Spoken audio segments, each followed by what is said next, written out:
अवधूत चिंतन श्री गुरुदेव दत्त श्री स्वामी समर्थ. नमस्कार स्वामी भक्त दत्त भक्तो. आता दत्त जयंती येत आहे आणि ह्या दत्त जयंतीनिमित्त आपण सर्वांनी श्री गुरुचरित्र या पवित्र ग्रंथाचं पारायण सुरू केलं असेल.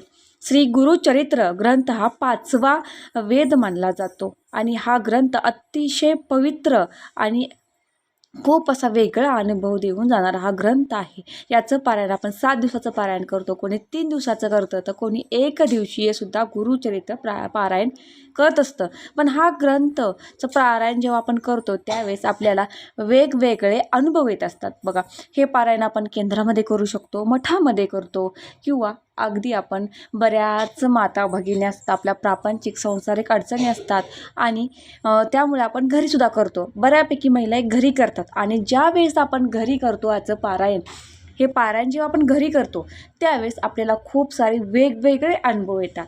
आता हे अनुभव काय असतात, बऱ्यापैकी जे कॉमन अनुभव आहेत ते तुम्हाला मी सांगणार आहे. आणि हे अनुभव काय येतात, म्हणजे अशा गोष्टी आपल्यासोबत का घडतात, त्यावेळेस आपल्याला वाटतं की अरे मी पारायणाला सुरुवात करून काही चूक केली का, किंवा माझ्याकडून काही चुकलं आहे का, अशा काही शंका आपल्या मनामध्ये येतात. तर या पारायणाला आपल्याला काय काय अडचणी येतात आणि या अडचणी का येतात हे आपण आजच्या व्हिडिओमध्ये सविस्तर पाहणार आहोत. त्यासाठी व्हिडिओ अगदी लक्षपूर्वक ऐका, अगदी शेवटपर्यंत पहा. तर जास्त करून महिला वर्ग हे गुरुचरित्र ग्रंथाचं पारायण करत असतो. तर हे पारायण आपण संकल्पयुक्त पारायण करतो. तर हे पारायण आपण कधी करू शकतो, अगदी फक्त शनिवारी आपल्याला सुरुवात करावी लागते.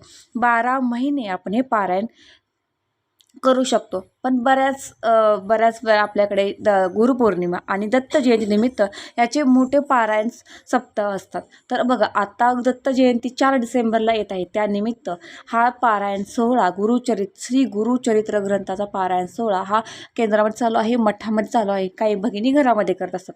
पण यामध्ये येणारा मुख्य अडचणी म्हणजे बघा, तर आपण जेव्हा पारायण सुरू करतो त्यावेळेस आपण जेव्हा वाचनाला बसतो तर त्यावेळेस बघा आपल्याला जांभळी येतात, डोळ्यातून पाणी येतं, अगदी वेगवेगळे भास होतात, किंवा अगदी म्हणजे नाही का आपली नजर अंदाज होतो, किंवा आपली नजर इकडे तिकडे भरकटते. बघा, आपण वाचन करतो पण आपली नजर इकडे तिकडे येते, मनात वेगवेगळे विचार येतात, वाईट विचार येतात, किंवा वेगवेगळे आवाज येतात. प्रत्येकाचे वेगवेगळे अनुभव आहेत. तर यापैकी तुम्हाला काय होत असेल किंवा तुमचे वेगळे काय अनुभव ते तर मला कमेंटमध्ये तुम्ही सांगाच. पण जे काय बऱ्यापैकी जे ऐकायला मिळतात ते हे अनुभव आहेत. किंवा सगळ्यात जास्त बघा, डोळ्यातून पाणी येणं आणि जांभळ्या येणं आणि लक्ष विचलित होणं हे कॉमन आहेत. तर हे का होतं बघा, यावेळेस काय होतं की आपल्या साईडला जी निगेटिव्हिटी आहे, त्यामुळे ही निगेटिव्हिटी आपल्याला हे पारायण पूर्ण करून देत नाही, त्यामुळे अडथळा येत असतो. आणि ह्या पवित्र ठिकाणी जेव्हा दत्त मंदिर म्हणा, मठ म्हणा, केंद्र म्हणा, हे पवित्र ठिकाण आहेत, येथे दत्त महाराजांचा वास असतो, पॉझिटिव्ह एनर्जी असते.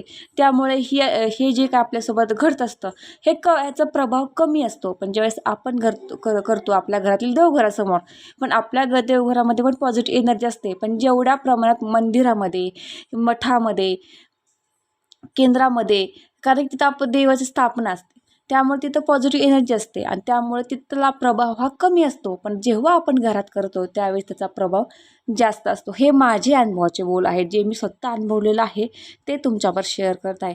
पण असं होतं. पण हे कधी होतं, सुरुवातीचे बघा 3 दिवस, 2 ते 3 दिवस तुम्हाला हा त्रास होतो. पहिले 1 दिवस तर इतक्या अडचणी येतात. पहिल्या 1 ते 2 दिवसामध्ये खूप, अगदी आपण पारायणाला बसायचं म्हणतं उशिरा उठतो, किंवा आपला गजरच वाजत नाही, बरेचसे अनुभव येतात. किंवा काही ना काही वेगळे मध्येच फोन वाजतो, किंवा कुठून ना कुठून आपल्याला बोलावणं आलेलं असतं, मध्येच काही ना काही दरवाजा वाजतो, अगदी वेगवेगळे प्रत्येकाचे अनुभव असतात.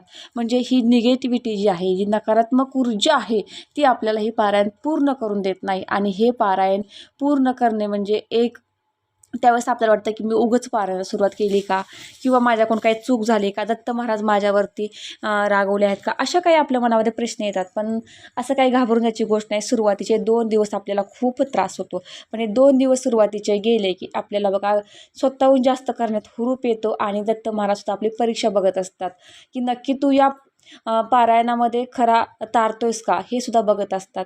तर त्यावेळेस आपण फक्त याला तोंड द्यायचं, घाबरायचं नाही, मध्येच आपली सेवा सोडायची नाही, मध्येच पारायण आपलं स्किप करायचं नाही. हे पारायण आपल्याला कंटिन्यू पारायण करायचं आहे, मध्येच खंड पडून द्यायचा नाही. आणि काही वेळेस बघा, काही महिलांनी ना सुरुवातीला पारायण करताना तर तुमचे मासिक बघा, आपल्या महिलांना मासिक धर्म असतो, तर त्याच्या तारखा बघून पारायणाला सुरुवात करावी. काही वेळेस बघा, जर आपली तारीख जवळ असेल आणि पारायणाला सुरुवात केली तर आवर्जून मी सांगते 100% तुम्हाला मधीच अडचणी येणार का, तर येणार. कारण की ह्या पारायणाचे वेगवेगळे अनुभव आहेत की तुमची तारीख एक आठवडा जर पुढे असेल तर अगोदरच तुम्हाला मासिक धर्म येणार. हो, येणार का, तर येणार. तर तारखा बघा आणि त्या पद्धतीने तुम्ही पारायणाला सुरुवात करा. आता काहींना बघा, आता पारायण करून 2 ते 3 दिवस झालेले आहे सुरुवात करून, पण काही ताईंना हे माहितीच नाही. पण जर आता असं तुमच्या बाबतीत घडलं तर काय करायचं, तर बघा, जर असं घडलं असेल तर तुम्हाला ते 4 दिवस 5 दिवस स्किप करायचं आहे, पण पारायण चालू ठेवायचं आहे. पण तुम्ही वाचायचं नाही. तुमच्या घरातील मग तुमचे पती असतील, मुलं असतील, जे कोणी वाचणारी व्यक्ती असतील त्यांच्याकडून वाचून घ्यायचं आहे आणि पारायण पूर्ण करायचं आहे. अशा अडचणीमध्ये येतात, पण त्या अडचणीला आपण मात करायची आहे. पहिले 1 ते 2 दिवस खूप त्रास होतो, नंतर दत्त महाराज आपल्याला साथ देतात आणि आपलं पारायणात आपलं मनही रमतं आणि आपल्याला अगदी पारायण खूप चांगल्या पद्धतीने आपण करतो. पण सुरुवातीचे 2 दिवस आपल्या मनामध्ये वाईट विचार येतात की नको पारायण करायला, काय करायचं आहे, मला असं होतं आहे, मला पारायण केलं मग हे झालं. पण असं बोलायचंही नाही आणि त्यातून आपण स्वतः खंबीरपणे पुढे जायचं. नक्कीच पुढे जाऊन आपल्याला तिसऱ्या दिवसापासून खूप चांगले अनुभव येतात. पण आता राहिला प्रश्न की जर त्यावेळी डोळ्यात पाणी येत असेल, जांभया येतात, वास होतात, वेगवेगळे आवाज येतात किंवा नाही का आपला दरवाजा वाजतो, मुलं मध्येच छोटी मुलं असेल तर बघा ताईनं मुलंसुद्धा मध्ये मध्ये रडतात, मग त्यावेळेस आपल्याला उठावं लागतं. तर काही नाही, जर छोटी मुलं असतील तर काहीच नाही, एवढा विषय नाही की बाबा तुम्ही मध्ये उठलं तर चालेल. पण कारण नसतानाही अशा आभास झाले तर उठायचं नाही, मागे बघायचं नाही, कंटिन्यू आपलं वाचन चालू ठेवायचं. कारण की हे भास होतात, कारण की आपला ह्याच्यामध्ये खंडित करण्यासाठी, आपलं पारायण खंडित करण्यासाठी किंवा थोडक्यात आपला डिस्टर्ब करण्यासाठी या गोष्टी घडत असतात. याच्याकडे आपण दुर्लक्ष करायचं आहे. पण सर्वात अगोदर मी सांगते की या गोष्टी घडूच नये यासाठी काय करायचं, पारायणाला बसण्या अगोदर तुम्हाला एक भस्म लावायचा. बघा, भस्म दत्त महाराजांच्या पोथीवरती भस्म टाकायचा, स्वतः आपल्या कपाळाला भस्म लावायचा, दोन्ही दंडाला भस्म लावायचा, आपल्या पोटाला सुद्धा महिलांनी भस्म लावून घ्यायचा. पुरुष असेल तर आपल्या छातीवरती लावून घ्या, दंडावरती, पोटावरती भस्म लावा आणि दत्त महाराजांना विनवणी करून सांगा की महाराज मी पारायणाला बसते आहे, तुम्ही सुद्धा माझ्यासोबत पारायणाला बसा. आणि त्यांना एक आपल्याला आसन टाकायचं शेजारी, म्हणजे दत्त महाराज साक्षात आपल्या इथं दत्त पारायणाला येऊन बसतात. त्यामुळे आपल्याला भीतीचं वातावरण कमी होतं. त्याचबरोबर महिला असतील तर ताईनं आवर्जून साडी घालायची, हातामध्ये बांगड्या घालायच्या, कपाळाला हळदी कुंकू लावायचं. म्हणजेच आपल्या कुलस्वामिनीचं, आपल्या कुलदेवता आपल्याबरोबर असतात. आपली लक्ष्मी आहे, कुलदेवी आहे आपली, ती आपल्यासोबत असते, तिचा आशीर्वाद राहावा म्हणून आपल्याला हळदी कुंकू लावायचे, हातामध्ये बांगड्या घालायचे असतात. हे गुरुचरित्राचे नियम तुम्हाला माहीत असतील. तरीसुद्धा मी सांगते की जरी काही ताई या करत नसतील तर आवर्जून तुम्हाला करायचं आहे. पुरुषांनी सोहळ्यातच हे गुरुचरित्र पारायण करायचं आहे, तेव्हा तुम्हाला त्याचं 100% फळ मिळतं. जर महिला पहिला आपला सगळा साज शृंगार जो आपला आहे, पारंपरिक साडी, हळदी कुंकू, हातामध्ये बांगडी, कपाळाला हळदी कुंकू, या गोष्टी करत असेल तर त्याचं पारायणचं फळ 100% त्यांना मिळतं. आणि पुरुष वर्ग असेल तर आपल्याला सोहळ्यामध्ये हे गुरुचरित्राचं पारायण करायचं असतं. तर अशा प्रकारे जर तुम्ही पारायणाला बसण्या अगोदर जर तुम्ही भस्म लावत असाल, या गोष्टी सांगितलेल्या फॉलो करत असाल, तर नक्कीच या गोष्टीचा त्रास तुम्हाला कमी होणार आहे. आपलं मन डायवर्ट होणार नाही. जरी मन डायवर्ट होत असेल तरीसुद्धा तुम्ही खंबीरपणे पारायणाला बसायचं, घाबरायचं नाही. घाबरलं की अजून जास्त भीती आपल्याला वाटते, त्यामुळे घाबरायचं नाही. घरामध्ये पारायण करताना ह्या थोड्या गोष्टी घडतात, पण तुम्ही केंद्रामध्ये मठामध्ये करत असेल तर याचा प्रभाव खूप म्हणजे खूप कमी असतो. शक्यतो माझा अनुभव मी सांगेन की मला केंद्रामध्ये, इयत्ता मठामध्ये या गोष्टी काही जाणवत नाहीत, पण घरी या गोष्टी जाणवतात. त्यामुळे या गोष्टी तुम्ही नक्की फॉलो करा. आणि तुमचे गुरुचरित्र पारायणातील जे काही अनुभव आहेत, चांगले अनुभव आहेत किंवा तुमचे काही इच्छा पूर्ण झालेल्या आहेत, त्याची कमेंटमध्ये नक्की सांगा. आणि माझ्यासुद्धा अनुभवाचे मी व्हिडिओ बनवले आहेत, ते सुद्धा तुम्ही नक्की पहा. भेटूया पुढच्या एका नवीन व्हिडिओसोबत. श्री स्वामी समर्थ.